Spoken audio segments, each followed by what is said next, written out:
Step 1 of the ritual instructed: go to the deepest, darkest part of the forest where no soul can disturb the ritual. Once the ritual starts, there must be no disturbances or prying eyes. And here they were. Mambo stood in the middle of the dark forest, clutching the small book, a guide meant to summon the snake goddess. His family gathered around him, their faces filled with fear and hope. Mambo looked around, wishing he could pass the book to someone else to lead the ritual. But it was too late, and he had suggested this ritual to begin with. "It says we must all kneel down," he said, his voice trembling. They all knelt, the silence broken only by the nervous bleating of the goat they had brought for the sacrifice. It was one of the required offerings, along with other specific items listed in the book. Mambo opened the book to the second page of the ritual instructions, his hands shaking. "We begin by lighting the candles," he read aloud. He fumbled with the matches, striking them until he finally managed to light the candles placed in a circle around them. "Now we must chant the words written here," Mambo continued, pointing to a passage in the ancient text. Together they began to chant, their voices low and unsteady at first, but growing stronger as they repeated the words. As the chanting grew louder, the forest seemed to come alive around them. The trees rustled with an unnatural wind, and the shadows deepened, wrapping them in a cocoon of darkness. Mambo's heart pounded in his chest, each beat echoing the rising tension in the air. "The sacrifice!" Mambo shouted. Kato rushed with the goat.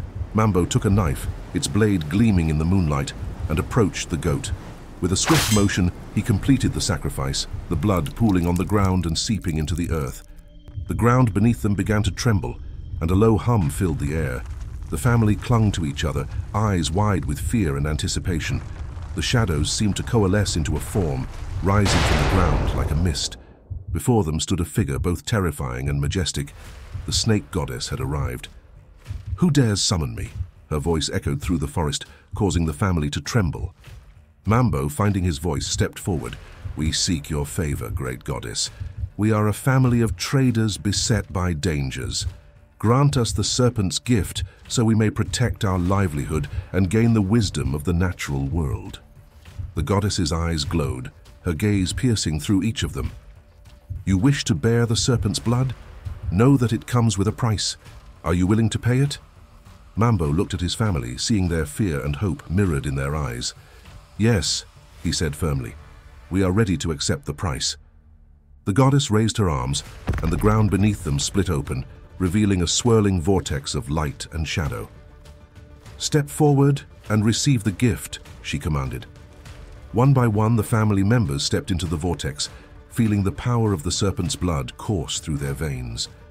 Mambo was the last to enter, the weight of their decision heavy on his shoulders. As they emerged from the vortex, transformed and empowered, the goddess's voice echoed in their minds. "You have chosen your path. Now, you and your descendants will serve me." The snake goddess vanished, leaving them to face the reality of their new existence, forever changed by the serpent's gift. You are watching the Tales of the Savannah. Subscribe and be part of the tribe. Now let's get back to the story. Tendai grew to be a strong and clever boy, much like his father and grandfather. One day, as Zoro visited, Tendai approached him with a puzzled look. "Grandfather," he said, "I smell something in the forest around the hut sometimes. The smell makes me angry, my blood boils, and then it fades away." Zoro scratched his head, not knowing how to respond. He had smelled her too, Paleza. His nature urged him to follow the scent and end her life. But he restrained himself every time. Before he could answer, Saya came in, his face full of worry. "Father, grandmother is not doing well." Grandmother was now advanced in age and had a caretaker looking after her. There was also the issue of Tendai. Who would take care of him once grandmother was no longer there? Shah had other relatives, but people were generally afraid of Tendai. No one could blame them. Tendai had a tendency to hiss when he was angered, causing the villagers to stay away from him. He was a lonely child, and grandmother was his only friend. Zoro felt a deep sadness. He had come to love and appreciate the company of this strong-willed woman. "Father, maybe it's time we tell Kabo about the boy," Sia whispered. Zoro sighed. He knew the time would come when decisions such as these would have to be made. "Yes, it is time," he replied. As they prepared to leave, Tendai looked up at them with a mixture of sadness and curiosity. "You are leaving. Where are you going, grandfather?" he asked. "We need to speak to someone important," Zoro said, kneeling to meet Tendai's gaze. "Stay here with grandmother and the caretaker. We will return soon." The journey to the hunter's stronghold was long and filled with sadness. Zoro and Sia knew that revealing Tendai's existence would bring a new set of challenges. Kabo was a fair but stern leader, and his decisions were always in the best interest of their people. When they arrived, Kabo greeted them in high spirits. "Just the men I was looking for," he boomed. "Noma said yes to my proposal. We must celebrate, and you, my longtime friend, will be my best man." Zoro smiled. It would be a great honor. "I hope your news is that you have found a wife or a long-lost child. Our numbers have dwindled since the war. We must repopulate," Kabo said with a stern look. "Yes and no," Zoro replied, glancing nervously at Sia. "Then it can wait," Kabo said with delight. "Tonight we celebrate." The evening was filled with laughter and joy as they celebrated Kabo's engagement. The mood was light, but Zoro and Sia couldn't shake the weight of their secret. As the festivities wound down, Kabo pulled them aside. "Now tell me what's on your mind," Kabo said, his tone turning serious. Zoro took a deep breath. "Kabo, my longtime friend, I have a grandson, Tendai. He has the blood of the snake people and the hunters. His existence is a secret we can no longer keep." Kabo's eyes widened in shock. The blood rushed to his head, and for a moment, he felt a wave of dizziness, his vision blurring. He gripped the edge of the table to steady himself. "We need your guidance, Kabo. Tendai's future, and perhaps our own, depends on it." Kabo lifted his hand to silence Zoro. He straightened, a look of grim determination crossing his face. "Bring the boy to me. I will do what you clearly failed to do, Zoro. You have disgraced the hunters and the oath you took to protect the people and the Brotherhood. Shame on you, Zoro." Thaisa found herself walking on a deserted beach with Tina by her side and Amani, the mermaid girl, leading the way. The doctor had followed through with his end of the deal, Asa thought with a smile. "Do we know what to expect?" Amina asked. "No," Asa replied. "During my time, things were different. I have been shocked at how things are done these days since I have been back. Let me lead, okay?" Asa said.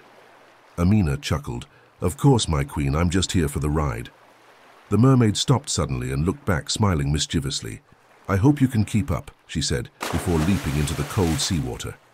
Tina and Asa transformed into huge snakes and followed the girl. Tina was shocked to see Asa's two-headed form, but now was not the time for questions. Amani moved fast, gliding through the water with incredible speed and grace. "Does she want to kill us?" Amina asked, her eyes wide and fixed on Amani. They had to keep up if they didn't want to get lost. "Mermaids are such show-off," scoffed Amina. "Focus, Amina," Asa shouted. After what seemed like a long time, they arrived. The water was clearer, warmer, and it felt like a whole different world. It was beautiful. There were houses and a whole community that came out to greet them. Amina smiled, wanting to explore the place, but remembered Asa was in control. Amani led them to their leader. Asa was surprised to see that their leader looked the same as she remembered, but knew this was his descendant. "You can take another form," Amani whispered. They had forgotten they were still serpents. This place was so magical, making them forget that there were pressing issues outside of this realm. A two-headed snake, the stuff of legends. A great entrance indeed. The king broke the silence. "Thank you, wise king," Asa said, bowing to show respect. "How do we know he is wise?" Amina asked. "Do you want to drive?" Asa asked sharply. "No, I was just, Amina stammered. "A Medusa head as well," the king said. "What have I done to deserve such a historic display?" Asa smiled.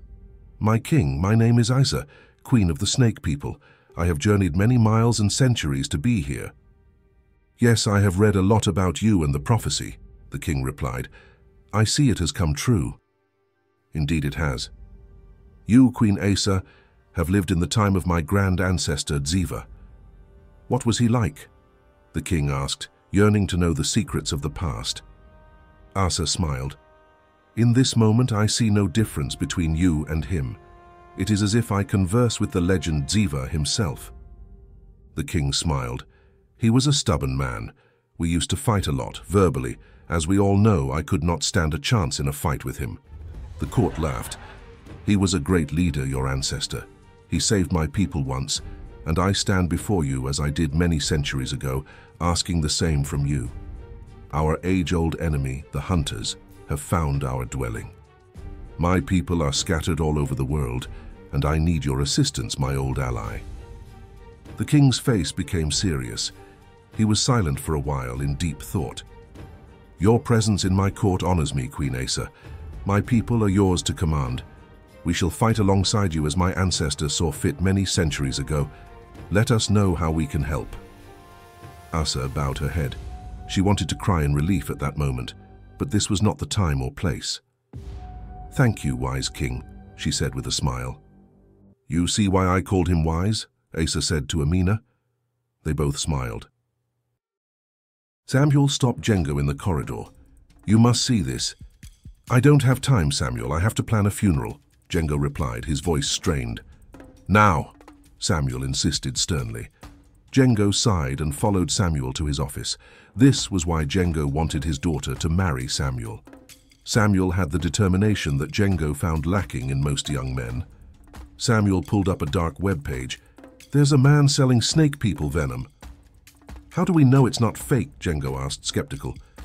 Because of this, Samuel said, hitting play on a video. The screen displayed a grainy recording of a snake person transforming in what looked like a doctor's office and filling an empty jar with venom. Django was stunned. Rewind the video, stop it right there, Django ordered, pointing at the screen. Doesn't that look like the woman who gave us hell a few years ago? This one looks younger, Samuel replied. Besides, we heard that she died a few weeks ago before the snake girl emerged. Get that venom at all costs, Django commanded. Bidding is at $100,000, Samuel said, his tone serious. Django looked Samuel in the eyes. We must get the venom at all costs. This was the end of day 4. And that, my dear tribe members, concludes yet another episode in our Snake Island series. I know you've been eager to continue the story, but sometimes life gets busy. Rest assured, I'm always plotting the next episode and researching fascinating subjects to share with you. Stay tuned for more exciting updates this week. And as always, thank you for watching our story, and we hope you enjoyed it. What lessons did you draw from this story? Share your thoughts with us in the comments below. Don't forget to subscribe and be part of the tribe. Thank you for watching The Tales of the Savannah. We will see you next time in the Savannah.